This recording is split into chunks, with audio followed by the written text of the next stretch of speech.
Hello friends, welcome back to Meridian Overseas. आज की video में हम बात करेंगे कि कनाडा का वीज़ा ट्रेंड कैसा चल रहा है और हमें फाइल कैसी लगानी चाहिए कि उससे हमारा वीज़ा जो है चांसेस ज़्यादा हो वीज़ा आने की रेदर देन रिजेक्शन के। तो सबसे पहले जो आपका कनाडा में जो सबसे मोस्ट इम्पॉर्टेंट थिंग है वो आपकी है एसओपी। एसओपी अगर डिटेल्ड वर्जन में होगी, आप हर चीज़ स्पेसिफाई करेंगे कि एसओपी में क्यों जाना है, कहाँ जाना है, क्या अकेडमिक है, प्रोफेशनल है, सारी चीज़ें अगर आप टॉपिक वाइज बनाते हैं तो वो बहुत इंपॉर्टेंट होता है। क्योंकि अगर आपका फाइल का प्रेजेंटेशन अच्छा होगा तो वीज़ा ऑफिसर को इजी रहता है सारे डॉक्यूमेंटेशन ढूंढने के। उसके बाद बात करते हैं फंड्स की। ये बहुत इंपॉर्टेंट रोल प्ले करते हैं, चाहे आप टूरिस्ट वीज़ा में जाएं, चाहे आप स्टडी वीज़ा में जाएं, कहीं पे भी जाएं। क्योंकि हम दिखाएंगे कि हम केपेबल हैं कनाडा में जाके पढ़ने के लिए, तभी वीज़ा हमारा आता है। तो अगर फॉर सपोज आप स्टूडेंट वीज़ा के लिए जाते हो और अगर आप 1 साल के कोर्स के लिए जाते हो तो 1 साल की फ़ीस तो आप पे कर देते हो।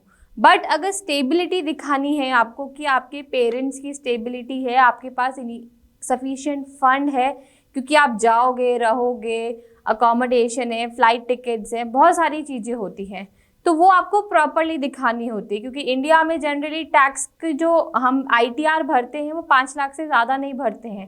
टैक्स से बचने के लिए हमारी आईटीआर नीचे ही रहती है। तो वो भी आपको देखना पड़ेगा कि अगर आप फंड बहुत ज़्यादा शो कर देते हो तो हमारी फाइल मिस रिप्रेजेंट हो जाती है। तो आप अपनी फाइल उसी अकॉर्डिंग शो करें ताकि जो फंड आपने दिखाए हैं और जो आईटीआर आप भरते हो वो मैच कर सके। और फॉर सपोज आप 2 साल के कोर्स के लिए जाते हो तो हमेशा ध्यान रखना, जो आपका कोर्स की फीस 1 साल का तो हम पे करके जाते हैं, नेक्स्ट ईयर का आप उस अकॉर्डिंग दिखा देना, ताकि आपका वीज़ा में ये पॉइंट नहीं आए कि आपकी फाइनेंशियल स्टेबिलिटी नहीं, उसकी वजह से आपका वीज़ा रिजेक्ट हो रहा है।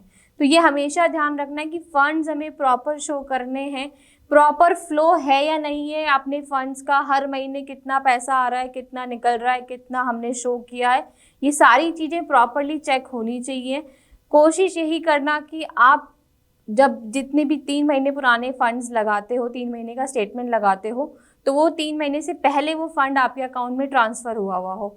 अगर रीसेंट होगा तो चांसेस होते हैं कि हमने वीज़ा के लिए लगाया है। तो ये कुछ इंपॉर्टेंट पॉइंट है जो आपको ध्यान रखने हैं रिगार्डिंग फंड्स।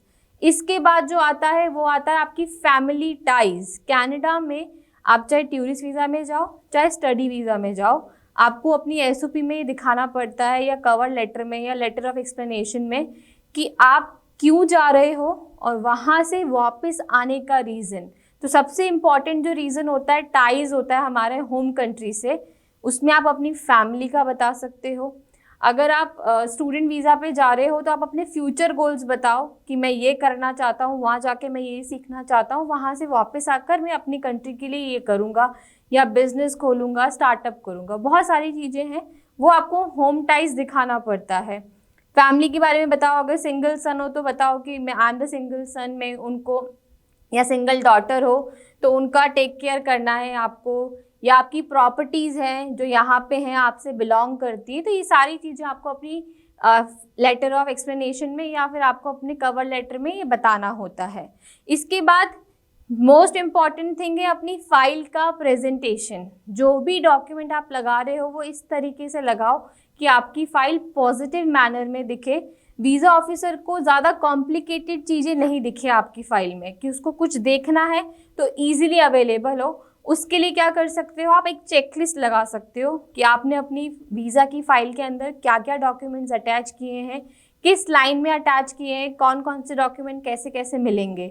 फॉर सपोज सबसे पहले आपने, जैसे कि हम अगर क्लाइंट इन्फॉर्मेशन लगाते हैं तो हम एसओपी लगाते हैं, एसओपी के अंदर हमने जिस तरीके से इन्फॉर्मेशन फिल की उसी अकॉर्डिंग अगर हमारे डॉक्यूमेंटेशन लगाते हैं तो वीज़ा ऑफिसर को ज़्यादा डिफ़िकल्टी नहीं होती है सारे कंटेंट ढूंढने के लिए। तो आपका प्रेजेंटेशन ऑफ फाइल बहुत मैटर करता है, और अगर प्रेजेंटेशन पॉजिटिव मैनर में होता है तो वीज़ा आने के चांसेस उतने ही ज़्यादा होते हैं।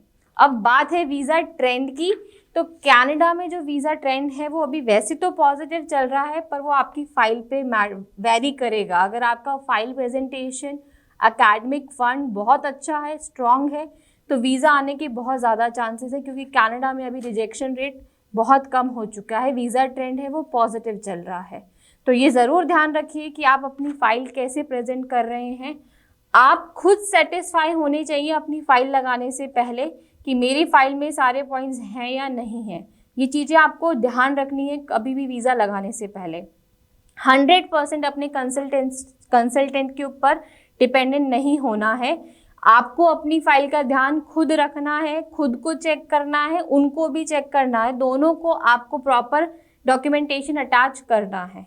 तो अगर आप अपनी कोई भी क्वेरी है, आपको फ़ाइल लगानी है, वीज़ा लगाना है, ऑफ़र के लिए अप्लाई करना है, तो आप हमसे कनेक्ट कर सकते हैं एप्लीकेशन 02@meridian.org पे। साथ ही आप हमारी वेबसाइट पे जाकर ऑनलाइन काउंसलिंग के लिए आप सेशन बुक कर सकते हैं। और अगर आपको फेस टू फेस विजिट करना है तो आप हमारी ब्रांचेस विजिट कर सकते हैं। और अगर आपको ऐसी ही वीडियोस अपडेट चाहिए तो चैनल को लाइक कीजिए, सब्सक्राइब कीजिए और बेल आइकन को प्रेस कीजिए। थैंक यू, मिलते हैं नेक्स्ट वीडियो में।